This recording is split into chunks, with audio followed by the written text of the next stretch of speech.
नमस्कार दोस्तों, आज हम आप लोग को शिवलिंग की पूजा कैसे की जाती है और शिवलिंग की पूजा करने की विधि के बारे में बताएंगे। शिवलिंग की पूजा कैसे किया जाता है और किस विधि से करेंगे तो पूरा फल प्राप्त होगा। सभी लोग भोलेनाथ को बहुत मानते हैं और भोलेनाथ को शिवलिंग के रूप में भी पूजते हैं। अपने मंदिरों में भोलेनाथ की शिवलिंग देखी होगी। ज़्यादातर मंदिरों में भोलेनाथ आपको शिवलिंग के ही रूप में मिलते हैं, क्योंकि उनका अस्तित्व शिवलिंग ही है। सभी लोग उन्हें उसी रूप में पूजते हैं और अपनी मनोकामना को पूर्ण करते हैं। यदि आप भी शिवलिंग की पूजा करते हैं और अपनी मनोकामना पूरी करना चाहते हैं तो इसके लिए आपको शिवलिंग की पूजा करने की विधि पता होनी चाहिए, क्योंकि यदि आप पूजा विधि पूर्वक नहीं करते हैं तो आपको पूजा का फल नहीं मिलता है। वैसे तो शिवलिंग की पूजा हर प्रकार से की जा सकती है, हम उस पर कुछ भी चढ़ा सकते हैं, पर फिर भी उन पर हर चीज़ को नहीं चढ़ाया जाता। वैसे तो भोलेनाथ को प्रसन्न करने के लिए पुराने समय में लोग शिवलिंग पर पता नहीं क्या क्या चढ़ा दिया करते थे, पर यदि हम शिवलिंग की पूजा करने की बात करें तो उसे विधिवत पूर्वक करने से आपको फल मिल जाता है। तो आज हम आपको बताएंगे कि आप शिवलिंग की पूजा कैसे करें। अगर हम शिवलिंग की पूजा करने जाते हैं तो सबसे पहली ज़रूरी बात है कि हमें सामग्री पहले इकट्ठा करना है।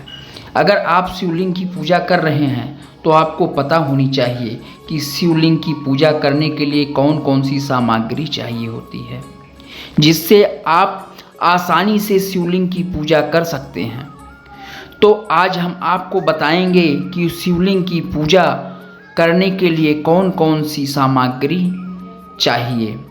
नंबर 1 बेलपत्र, नंबर 2 दूध, नंबर 3 धतूरा, नंबर 4 बेर, नंबर 5 बेल का फल, नंबर 6 फूल, नंबर 7 गन्ना, नंबर 8 फल, नंबर 9 प्रसाद, नंबर 10 गंगाजल, नंबर 11 शहद, नंबर 12 दही, नंबर 13 रोली, नंबर 14 घी का दीपक, नंबर 15 सादा जल, नंबर 16 भांग, नंबर 17 चंदन।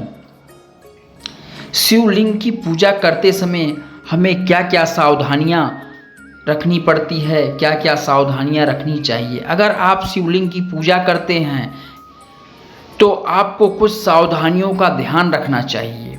यदि आप उन सावधानियों का ध्यान में रखते हैं तो इससे आपकी पूजा आसानी से पूरी हो जाती है और भोलेनाथ आपसे खुश रहते हैं। आपको शिवलिंग की पूजा करते समय काले वस्त्र नहीं पहनना चाहिए, क्योंकि काले वस्त्र पूजा में पहनना वर्जित होता है। नंबर 2, आपको शिवलिंग पर कभी भी टूटे हुए चावल को नहीं चढ़ाना चाहिए, बल्कि हमेशा साबुत चावल को ही चढ़ाएं। यदि आप शिवलिंग पर बेलपत्र चढ़ा रहे हैं तो बेलपत्र टूटी हुई ना हो, बल्कि जोड़े में ही हो, क्योंकि टूटी हुई बेलपत्र चढ़ाना अशुभ माना जाता है। आपको शिवलिंग पर कभी भी केतकी का फूल या फिर नीले फूल, लाल फूल नहीं चढ़ाने चाहिए। यदि आप गर्भवती हैं तो आपको शिवलिंग की पूजा नहीं करनी चाहिए, क्योंकि गर्भवती स्त्री को शिवलिंग की पूजा करना वर्जित बताया गया है। आपको शिवलिंग की पूजा हमेशा सोमवार वाले दिन ही करनी चाहिए, क्योंकि सोमवार को ही शिवलिंग की पूजा की जाती है। आपको खंडित शिवलिंग की पूजा नहीं करनी चाहिए। वैसे तो शिवलिंग की पूजा खंडित हो तब भी की जा सकती है। आपको शिवलिंग पर कभी भी शंख से जल नहीं चढ़ाना चाहिए। यदि आप शिवलिंग की पूजा करते हैं तो आपको तुलसी शिवलिंग पर नहीं चढ़ानी चाहिए, क्योंकि तुलसी शिवलिंग पर नहीं चढ़ाई जाती है। आपको शिवलिंग पर नारियल पानी भी नहीं चढ़ाना चाहिए, क्योंकि नारियल पानी को भी उस शिवलिंग पर नहीं चढ़ाया जाता है। यदि आप शिवलिंग की पूजा कर रहे हैं तो आपको हल्दी का उपयोग नहीं करना चाहिए। अब आपको हम बताएंगे शिवलिंग की पूजा कैसे करें और विधि और शिवलिंग की पूजा करने की सही तरीका। यदि आप शिवलिंग की पूजा कर रहे हैं तो आपको उसकी विधि पता होनी चाहिए। तो आज हम आपको बताएंगे कि आप शिवलिंग की पूजा कैसे कर सकते हैं जिससे आपकी पूजा अच्छी तरीके से पूरी हो जाएगी। आपको सुबह जल्दी उठ जाना चाहिए और सुबह उठकर आपको स्नान करना चाहिए और साफ कपड़े पहनकर तैयार हो जाना चाहिए, क्योंकि शिवलिंग की पूजा आपको सुबह ही करनी चाहिए। यह अधिक शुभ होता है और इससे भोलेनाथ आपसे प्रसन्न हो जाते हैं और वह आपकी पूजा को स्वीकार करते हैं और आपकी सारी मनोकामनाएं पूरी करते हैं। इसके बाद आपको पूजा की थाली सजानी चाहिए। आपको सारी सामग्री को एक थाली में रख लेनी चाहिए, जिससे आपको बार बार सामग्री लेने नहीं जाना पड़े। अगर आप ऐसा करते हैं तो आप एक बार में ही पूरी पूजा कर लेते हैं। इसीलिए आपको एक थाली को अच्छी तरीके से पूजा की सामग्री से सजा लेना चाहिए और फिर शिवलिंग की पूजा करनी चाहिए। शिवलिंग का अभिषेक कैसे करें? इसके बाद आपको शिवलिंग का अभिषेक करना चाहिए। सबसे पहले आपको शिवलिंग पर दूध चढ़ाना चाहिए। इसके बाद आपको शहद और दही इन चीज़ों को चढ़ाकर फिर गंगा जल को चढ़ाना चाहिए। इसके बाद आपको सादा जल से शिवलिंग का अभिषेक करना चाहिए। यदि आप इस तरह से शिवलिंग का अभिषेक करते हैं तो आपको ज़्यादा फल मिलता है, क्योंकि शिवलिंग का अभिषेक यदि अच्छी तरह से हो जाए तो भोलेनाथ आप पर बहुत प्रसन्न होते हैं।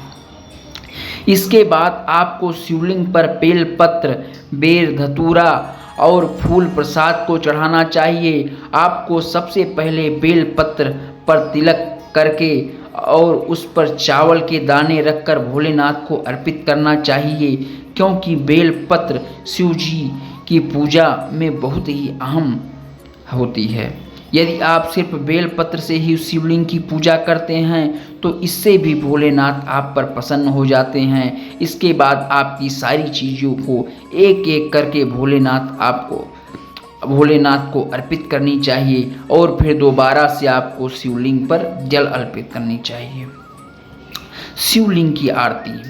इसके बाद आपको शिवलिंग की आरती उतारनी चाहिए। आरती उतारने के बाद आप चाहें तो शिव चालीसा या फिर शिव स्त्रोत्र का भी पाठ कर सकते हैं, क्योंकि यदि आप ऐसा करते हैं तो शिव जी आप पर बहुत अधिक प्रसन्न होते हैं, क्योंकि उन्हें शिव चालीसा और शिव स्त्रोत्र बहुत ही पसंद है। शिवलिंग की पूजा करने के बाद आपको पूरे दिन भोलेनाथ का ध्यान रखना चाहिए। साथ ही आपको भोलेनाथ का मन जाप करना चाहिए। आप भोलेनाथ की पूजा करते समय ओम नमः शिवाय मंत्र का जाप भी कर सकते हैं। यदि आप ओम नमः शिवाय मंत्र का जाप करते हैं तो आप इससे पूजा सफल हो जाती है, क्योंकि मात्र इस मंत्र से आप भोलेनाथ को प्रसन्न कर सकते हैं। इस मंत्र में बहुत शक्ति होती है, इसीलिए आपको शिवलिंग की पूजा करते वक्त इस मंत्र का उच्चारण जरूर करना चाहिए, जिससे आपकी पूजा सफल हो जाती है और आप पर भोलेनाथ प्रसन्न हो जाते हैं। तो मित्रों, ये था शिवलिंग की पूजा कैसे करें, और हम उम्मीद करते हैं कि आपको शिवलिंग की पूजा करने की पूरी विधि पता चल गई होगी। अगर आपको ये वीडियो अच्छी लगे, ये जानकारी अच्छी लगे, तो इसको आप शेयर ज़रूर कीजिए और लोगों तक पहुंचाइए। जिनको जानकारी नहीं है वो भी इसका लाभ उठा सकें। और वीडियो को लाइक कीजिए और कमेंट बॉक्स में जाके कमेंट ज़रूर कीजिए ओम नमः शिवाय का एक बार। पंचाक्षर मंत्र ओम नमः शिवाय का 108 बार जाप करना चाहिए, लेकिन आप 12 बार भी इस मंत्र का जाप कर सकते हैं और इसके बाद शिव जी की आरती करें। अगर आप 108 बार मंत्र का जाप करते हैं तो ये आपके लिए बहुत ही फलदायी होगा और आपके लिए निश्चित ही आपके कार्य सफल होंगे। और जो कार्य आपके काफ़ी दिनों से नहीं बन रहे हैं वो कार्य आपके बन जाएंगे और आप निश्चित ही अपने भविष्य में अग्रसर और आगे बढ़ेंगे। धन्यवाद मित्रों।